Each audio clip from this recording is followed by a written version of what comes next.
Hello po. Magandang gabi po sa inyong lahat. Good evening o maya tabi. Ngayon po ang araw na ito, naiiba po ang aming gagawin dahil kami po ay magtatagalog. Para dun po sa mga nagre-request na hindi naiintindihan yung Kapampangan, ito po ay para sa inyo. Patuloy kasama po namin ang aming mga kagrupo na pinangungunahan ni Mr. Mariposa, ang aming keyboardista. At ang aming naglilit sa gitara, Mr. Reynold Calma.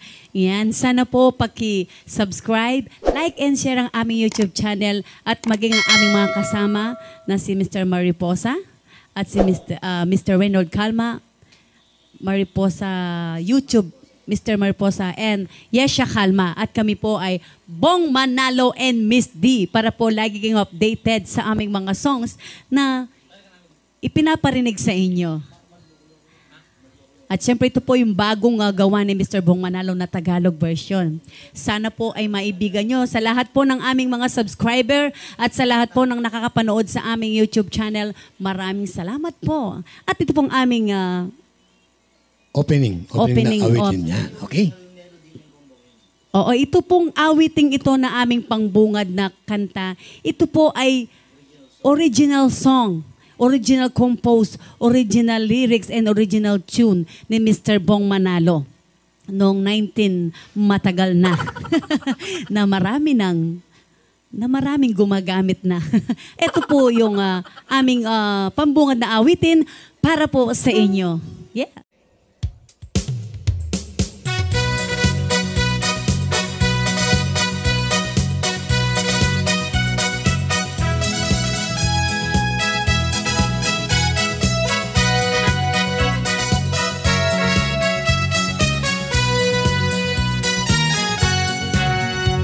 Kami ng aking partner, ang aming ninanais, kayo'y mapasaya bawat saglit. Kayo ay hahandugan sa aming mga awit na sa amin lamang maririnig. Ako si Bong Manalo, na isang super lolo, isa lang hamak na musikero. Ako naman si Miss D, na lahing Pilipino, reyna ng mga pasulturero. Mag-awitan na, magsayawan na, sabay-sabay tayo sa pagkanta. Mag-awitan na, magsayawan na, kalimutan muna ang problema. Mahal na kababayan, sa bansang sinilangan, ang show na to sa inyo inaalay. Kahit man lang sandali, inyong malilimutan yaong problema sa ating buhay. Pakiusap lamang po, hinihiling sa inyo, pakishare lang ang show na ito. O minamahal namin na kapwa Pilipino, ang tagumpay namin nasa inyo. Mag-awitan na, magsayawan na, sabay-sabay tayo sa pagkanta. Mag-awitan na, magsayawan na, kalimutan muna ang problema. Nang dahil sa pandemya, tayo'y nagkamproblema, ang buhay ng tao ay nag-iba. Laging nasa bahay lang, nawalan pa ng kita, minsan umaasa sa ayuda. Kung nasa bahay ka lang at lagi kang malungkot, musika lang ang mabisang gamot. Kunin mo na ang cellphone mo, sa amin ka tumutok, sa YouTube channel namin manood. Mag-awitan na, magsayawan na, sabay-sabay tayo sa pagkanta. Mag-awitan na, magsayawan na, kalimutan muna ang problema. Mag-awitan na, magsayawan na, sabay-sabay tayo sa pagkanta. Mag-awitan na, magsayawan na, Kalimutan mo na ang problema. Kalimutan mo na ang pandemya.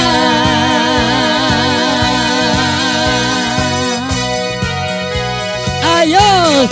Ayan po ang unang pangbungad namin songs para po sa inyo.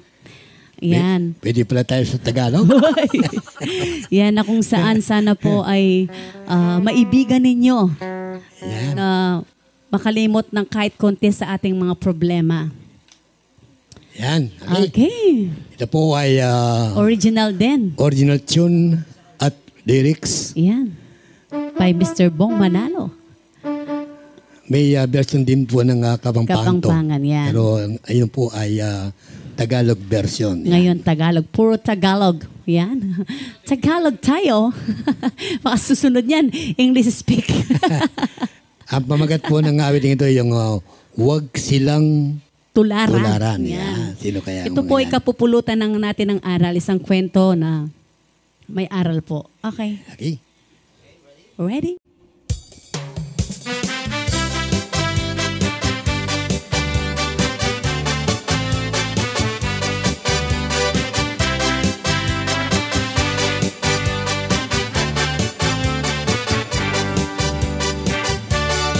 Sa buhay ni Paring Mando, ikukwento ko sa inyo. Siya ay dating milyonaryo, ngunit marami siyang bisyo. Ngayon ang dating mapera, si Mando ay mahirap na. Ngayon ang trabaho pala, Ano? mandurukot sa Manila. Tandaan, si Mando'y wag na wag tutularan sa buhay. Tandaan, ingatan ang inyong kayamanan. At ito namang si Magda, iba ang kwento sa kanya. Ano? Dahil siya ay ambisyosa, gustong maging milyonarya. Wow. Agad siyang nagpakasal Aro? sa isang dekotsing mayaman. Huli na niya nang nalaman na si Mr. ay driver lang. Tandaan, gutom ang inabot sa tamad na asawa. Tandaan, sa gabi trabaho ni Magdalena.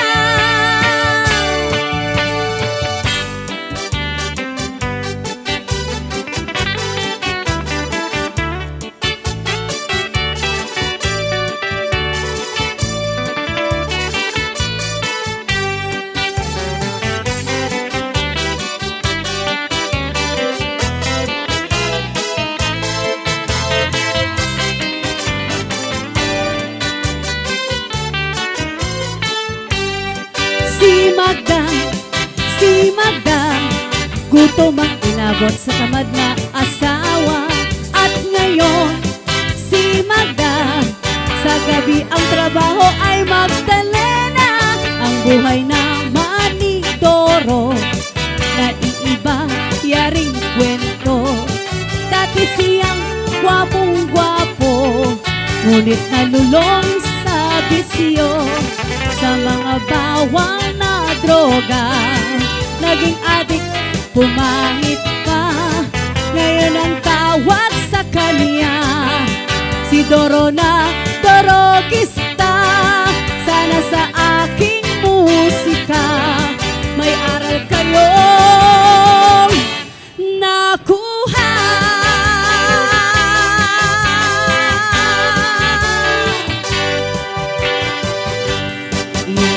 Yan, ayan po si Mando, si Magda, At si Doro. si Doro, Dorogista, si Magda, Magdalena, at si Mando, Mandurukot. Mando. Yeah. Wow naman Wow naman. Ano naman ako yan? ako naman. Ano naman yan? Anong kwento niyan? Ito naman ang yung nung ako'y binata pa, Binata pa. may Ano? niligawan ako noon. Oh, maganda. Ay, walang kasing ganda. Talaga? Ibang-iba. Ngayon, ikukwento mo siya. Wow naman. Ito ang aking kakaibang naging siyota. Wow. Sige, kwento mo sa ating mga ka-idol. Ayan. Yung mga Oh. kababayan Wow, mga kababayan. sa buong Pilipinas. Sigurado na maintindihan nyo na ito. Wow. Yas ko pala Tagalog. Adi. Okay, maestro.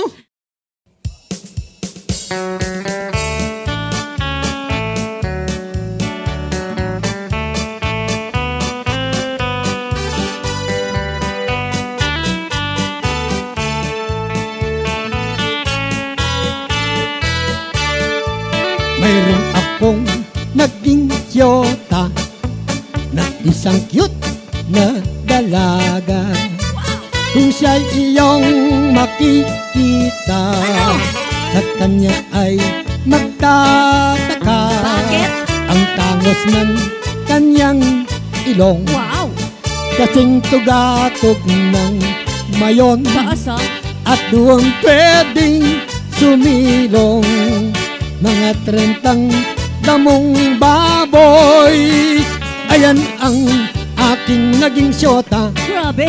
Na isinilang na ganyan na sa kanyang itsura at forma. Pwedeng ipalabas sa perya ang bibig niya na kay lapad, Talaga. kasing lawak na ng dagat. Oh, grabe ah. At duwang pwedeng magbabad ang mga 10 mayawak. Ang kanyang susong mapuklo, pwedeng isampay sa ulo. At kung ito'y gagatasan mo, isang drum ay mapupuno. Ayan ang aking naging siyota, Kakaiba talaga. isinilang na ganyan na sa kanyang itsura at forma. Pwedeng ipalabas sa perya, at kung siya'y magbabawas o kay daming lumalabas. Kung sukatin mo ang taas, lagpas sa bundok, arayat. Kung sakali umihi naman ang dati kong kasintahan, ang 10 ektaryang palayan, kayang-kayang patubigan. Grabe talaga. Ayan ang aking naging siyota, Talaga naman. na isinilang na ganyan na sa kanyang itsura at forma. Pwedeng ipalabas sa perya ang kanyang tengang may balbon. Wow, balbo. Kasing laki na ng payong, kahit nandun ka sa Mandaluyong, maririnig ang iyong bulong. Ang buhok niyang sobrang haba, Mahaba. umaabot hanggang paa. Kung kaya't ang mga putong alaga, Ano? kasing laki na ng gagamba. Yan ang aking dating muchacha na may asawa na Ano? bakla. Naku! Grabe naman pala yung naging shota mo. Ibang-iba. Ano kaya yung itsura ng anak ninyo? Sige. Ay, ito naman na itang Nung itang. yung ano natin, yung may kabampangan version po ito. Ni-request ng mga kabampangan. Ngayon po ay Tagalog. Ito po yung yung mga nagre-request dito po, lalo po yung pag naglalaban po kami ni Mr. Bong Manalo sa awitin na on stage. Ito po yung lagi nilang nire-request, yung laban ng babae sa lalaki, kung sino ang pinaka dapat na mas malakas o mas nga sa Tagalog yon. Ang hirap. Mas magaling. Mas higit gayan. Mas higit. Kung ano ang mas higit, yung lalaki o ang babae. O, sige. Okay, para po sa kaalaman lang po ng lahat, ang salitang pulosa o basulto sa Kapampangan, ito po ay yung katumbas ng salitang balagtasan sa Tagalog. Balagtasan. Kanya lang, ang pagkakaiba po ng balagtasan, ang balagtasan po is diretso lang na tumutula po sila. Ang sa amin po, pulosa at basulto sa Kapampangan, tula na meron pong melody. Yan. Naka-rhyme po, tsaka meron po siyang sariling tono na nakatugma po sa mga rima at tsaka mga salita ng bawat stanza ng kanya balagtasan. Wala pong tono ang balagtasan, pero ang pulosa at tsaka basulto sa Pampanga, balagtasan po siya na may tono. Yan. Okay. Ayan po. Napakatangalog talaga ni pare. Ang uso-uso sa Bulacan, Oo. yung balagtasan yan. Ito po ay ginawa ni Mr. Bumanalo Tagalog para po sa hindi po maintindihan ng iba. Kaya Okay. ito po ay isang balagtasan na may tono. Kaya ito po para po sa inyo lahat. Sana po ay maibigan niyo itong aming mga Tagalog version. Yan. Ready?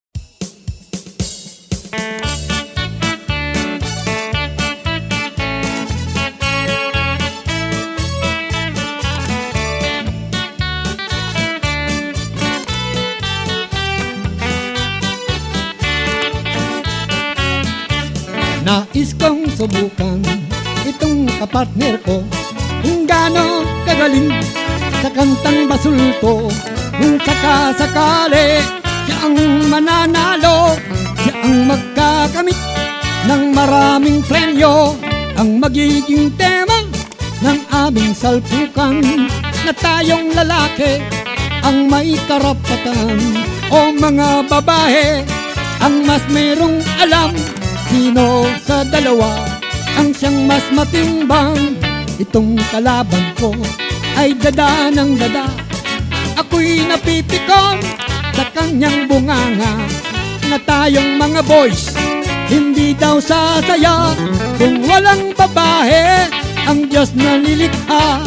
Partner, basahin mo ang laman ng Biblia, nakasaad doon ang tamang istorya. Malinaw ang mga salitang minarka na si Mr. Adan nauna kay Eva. Oo nga, tama ka sa iyong tinuran na si Mr. Adan ang unang nilalang. Ngunit sa buhay niya ay mayroong kulang. Ano? Kung kaya't si Eva ang siyang itinambal. Di ba't ang lalaki kapag wala kami, matamlay ang buhay pagsapit ng gabi. At dito sa mundo, di tayo dadami kung di nanganganak ang mga babae. Ay di pa rin ako sa'yo pumapanig sa katwiran na yan. Ika'y lumilihis, isipin mo na lang kayong mga misis, kung hindi sa amin di kayo mabubuntis. Yan nga ang malinaw sa sinasabi ko, na mas higit kami kaysa sa tulad mo. Hindi. Kung hindi sa amin majejeta kayo, di nyo matitikman ang sabong sa kwarto. Sabong sa kwarto? Yeah. Di pa rin ako patatalo dyan.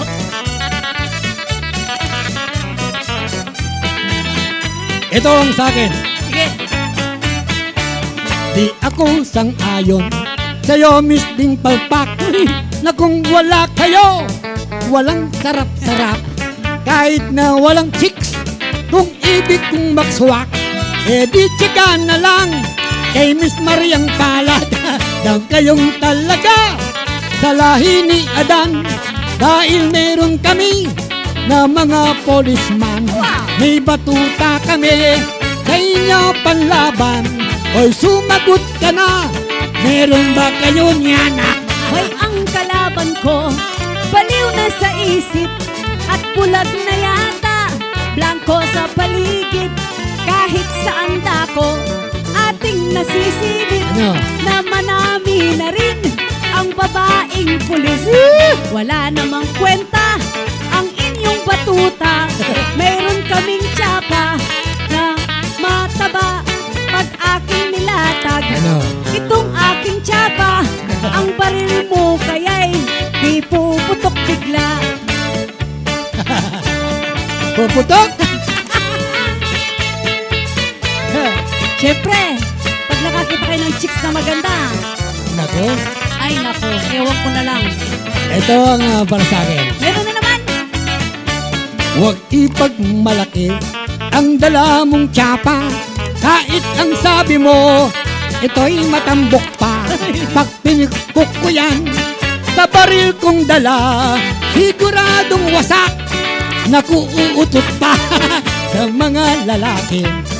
Itong tandaan mo, sa pag-aasawa, kami ay solido sa magiging anak. Ito'y sigurado, hindi matatapon ang dalang pilido. Nandun na nga ako sa iyong katwiran. Nasa apelido, kayo ay may tangan. Ngunit ang lahi nyo ay ang batugan. Ay maraming tamad sa mundo lilitaw.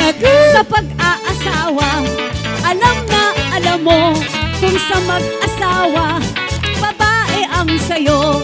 Kung magtataksiman dun sa manugang mo, kapag nanganak niya, Ano? tsak na iyong ako. Ngayon kita mo na ang bit-bit kong puntos na mas matimbang ang babae kaysa boys.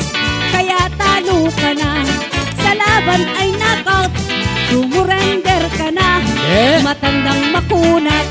Hindi ang lalaki ang mas may sustansya. Kahit itanong mo kay baklang bas ganda. Pero ganun pa man, tayo'y hihinto na. Dahil talo ka na, misti na may tsapa. Oy lolong mabaho, ang champion ay kami. Hoy Mrs. Tekla, winner ay lalaki. Pakiusap na lang sa'yo aling misde. Huwag ka nang umirit, talo ka na kasi. Kahit sang contest, ito'y asahan mo. Ang ano? Mayroong natatalo, mayroong nananalo. At katulad ngayon, sa ibabaw na to, kayong nakikinig, kayo ang hurado. Ngayon ang desisyon ay malalaman na kung sinong nagwagi sa aming dalawa. Ang ating hurado ay sumisenyas na. Ang naging resulta Ay ano? ay isa pong tabla. Yes! Okay, maraming salamat po. Sana po'y maibigan nyo itong aming Tagalog version at pwede po kayong mag-request sa aming YouTube channel. Comment lang po kayo para po maawit namin yung mga songs na gusto ninyo.